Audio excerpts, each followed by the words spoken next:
closer. I want to show you guys how to recreate these amazing candy bouquets today that you can give as a gift for Valentine's Day, any kind of anniversaries, or any special occasions. Anyone can follow this tutorial, so like my page and subscribe to my channel if you want a lot more gift tips and gift tutorials created by moi. So stay tuned. There's a lot more where this came from.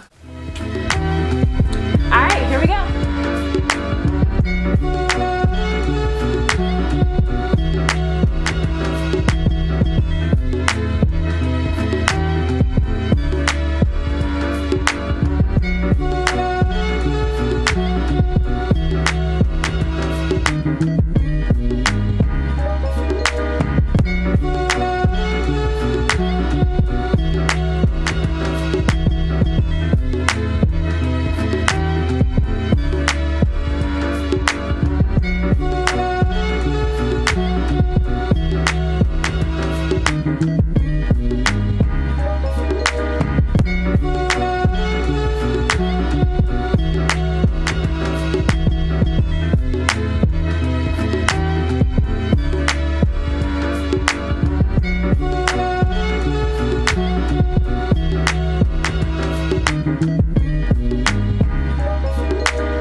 As I'm going to be bringing you guys a lot more